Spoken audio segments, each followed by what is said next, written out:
Hi, I'm Kevin Hatley and welcome to Kevin Hatley Photography in my office. This is a channel that I've set up to share my experiences of wildlife and nature with others. So let's go.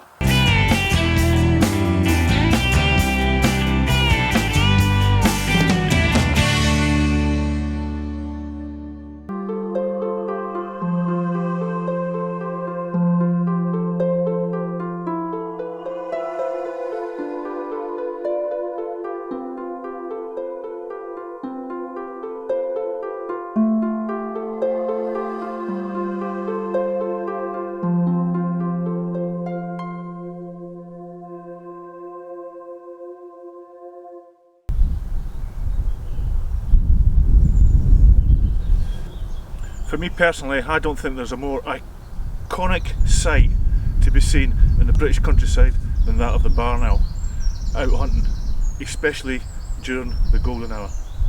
What I want to do in this video is share with you my knowledge and my experience of photographing the barn owl. So what we'll do is we'll look at how to identify barn owl, we'll look at the habitat and where we're going to find them, or where you can find them and how to find them. We'll then look at some of the lifestyle and behaviour, and then I'll share with you some of my top tips for photographing a barn owl. So let's go. Okay, so how do we identify the barn owl? Well, they're very distinctive. They've got a body length of about 12 to 14 inches in length, and they're mainly a buff colour on the top of the head, the back and on the wings. Underneath they tend to be almost all white. The head and the face of the barn owl are very distinctive heart shape, and they've got very dark eyes. Barn owls in fact can turn their head through an angle of 108 degrees and literally see backwards. The barn owl has a wingspan of up to about 3 foot in length. How do you tell the difference between a male and a barn owl? It's pretty much impossible when you see the birds in flight. The females tend to have more darker features to themselves and on the feathers, and they have little black spots on the chest. The males are generally a lot lighter in colour and are more a pure white colour underneath. Just want to take a second just to give a shout out to the Barn Owl Trust of kindly give me permission to show you this picture of a barn owl and all the identifying features that go with it, and I'll leave a PDF copy of that underneath in the comment section. So thank you to the Barn Owl Trust. They celebrate their 35th year this year, and they do a magnificent job for barn owl conservation here in the UK.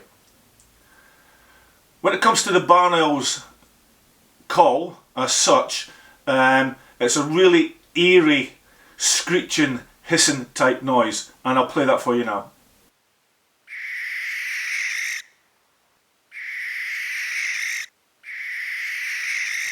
Okay, so where are we going to find the barn owl? Barn owls get the name from the habit of hunting on farms and nesting in barns, but not exclusively. The preferred hunting habitat is open countryside, as you'll see by some of the video that I'm going to show you. Hedgerows, edges of fields, road verges, meadows and long grass. What we've got here is absolute ideal habitat for barn owls. Nice open farmland, fringed with trees, open grassland, long enough for voles, which is the main diet around here, to live on. Ideal habitat for a barn owl. And then you have this hedge line and hedgerow, again barn owl hunting the hedge and the hedgerow.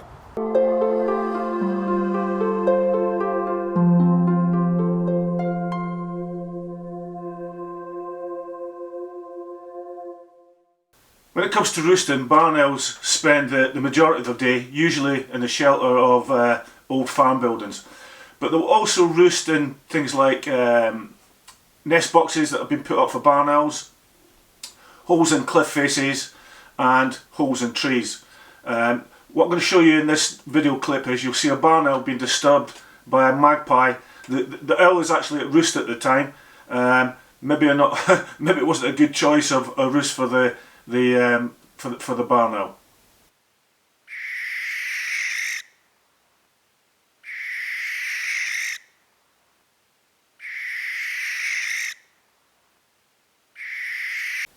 When it comes to the barn owl's diet, barn owls typically eat things like voles, mice, shrews, rats, and they'll also take small birds. But voles tend to make up the majority and the preferred prey, and they make up to about 60% of the barn owl's diet is the vole.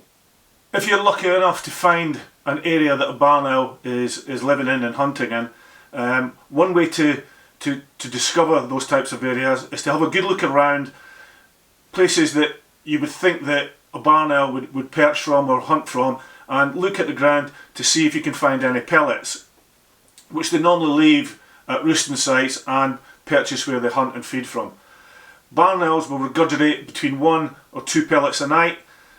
Fresh pellets are black in colour, and they measure about 2 to 3 inches in size and are smooth and rounded. So they're a good clue that there's a barn owl operating in your area. Especially that black colour, it tells you that they're there. When it comes to the barn owl hunting, barn owls are generally nocturnal, but they can and are often seen hunting during the day at dawn and at dusk.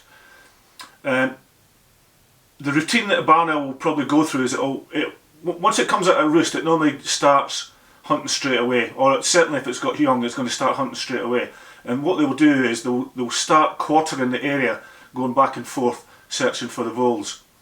Then what they'll do is they'll hover, looking for voles on the ground, and then if they locate a vole, they'll then dive and pounce on their target, and then they'll either eat it immediately on the ground, or they'll then take it away to one of their favourite perches and feed there, or they'll take it back to the nest to feed their young.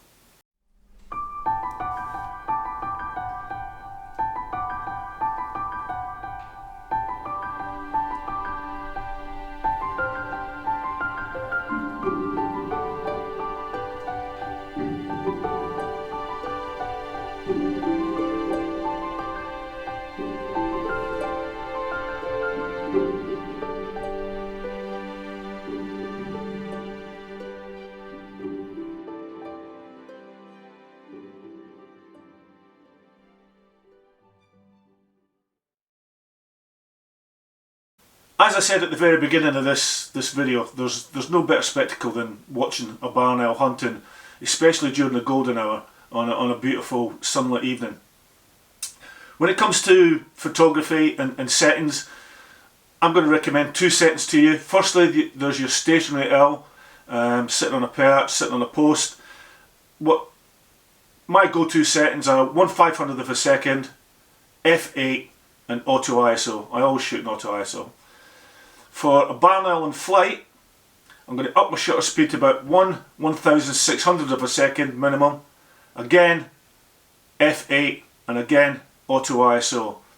One thing to remember about the barn owl is it's very light in colour, and especially if you're photographing the barn owl against a bright sky, you need to be aware of exposure compensation. And I did a video on that, which you'll find on my playlist.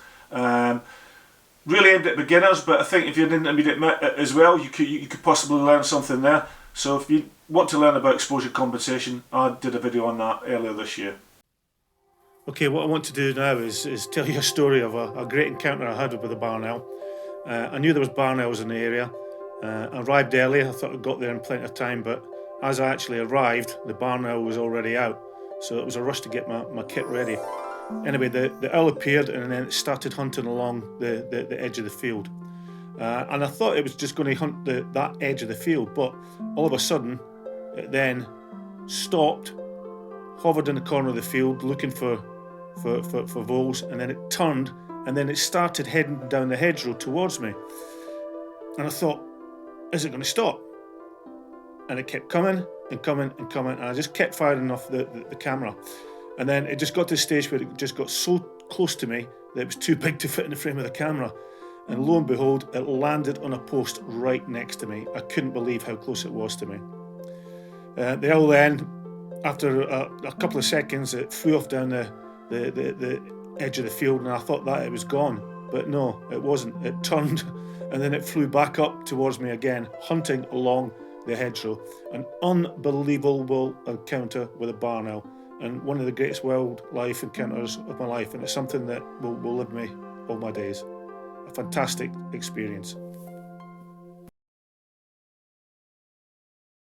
Okay, tip number 5. Tip number 5 is all about location.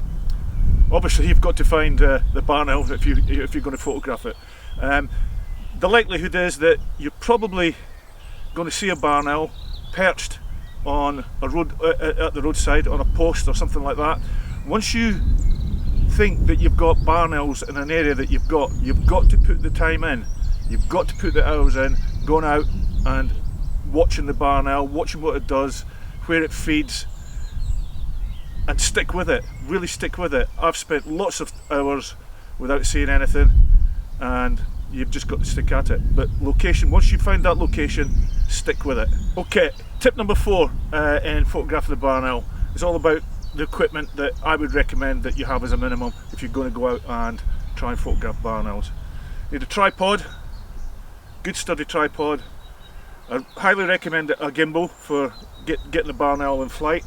And when it comes to lenses, I would recommend something in the range of between 300 and 500 millimeters is what you're looking for to get good pictures of the barn owl. Barn owls can, as you've seen, come quite close to you. I've had them land right next to me. Just amazing stuff. When it comes to camouflage gear, camo gear, is it really necessary? I'm always comfortable in wearing this. I've always worn this type of stuff. Does it guarantee you're going to get the shot? No, it doesn't. But I do think that it really does help you. And what you need to try and do is get yourself tucked into the side of the hedge, a couple of scarves, place over your camera, get your head underneath it, and you're set up. And on this stretch of field here, you can see the direction and the amount of room that the barn owl's got to operate in. So, don't really need camo gear, but I would recommend it, and I'm quite comfortable wearing it. Okay, tip number 3. You've got the location, you've got the equipment, now it's time to get down to actually photographing the owl itself. As I suggested, what you need to be doing is trying to find out if it's got a set routine. Does it appear at a certain place on the edge of the field? Normally what will happen is when an owl comes out of roost, it then goes straight into hunting mode, and they'll sometimes sit right on the edge of the field. So think about where you're going to find them, think about your background as well. You don't want to be getting pictures of an owl and you've got a crazy busy background. You want to try and get a background where it's the owl that sticks out, not the background. So tip number 3 is all about getting a photograph of the barn owl in flight. Tip number 2, it's all about the light. Photography is all about the light, but especially so when you've got a subject like the barn owl and its beautiful brown golden colours.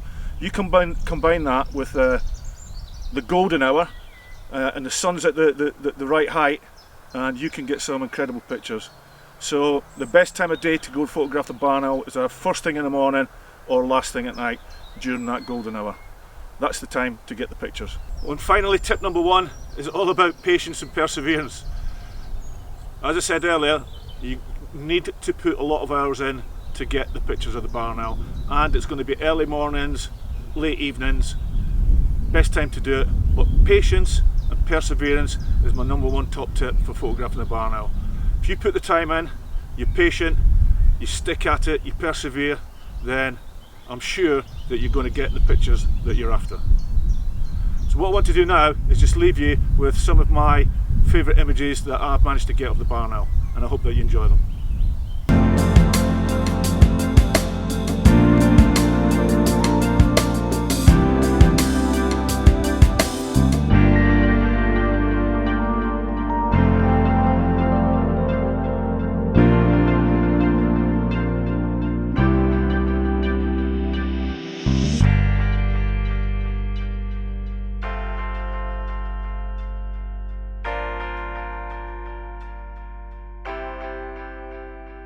Okay, thanks for watching this edition of Kevin Hatley Photography and all about the barn owl and how to photograph it. I hope you've enjoyed it as much as I have making the video. And as I said, put a lot of hours into doing this one, and I've loved every minute of it. All I would ask is that if you've liked it, could you hit the like button? I could also ask you to consider subscribing to my YouTube channel, Kevin Hatley Photography. It's completely free, it doesn't cost anything, and it just helps me to build my channel up, which I really thoroughly enjoy doing. and bringing videos like this to others. That's what my YouTube's all about, sharing my experience with other people. So until the next time, stay safe, take care, and I hope to see you soon. Bye for now.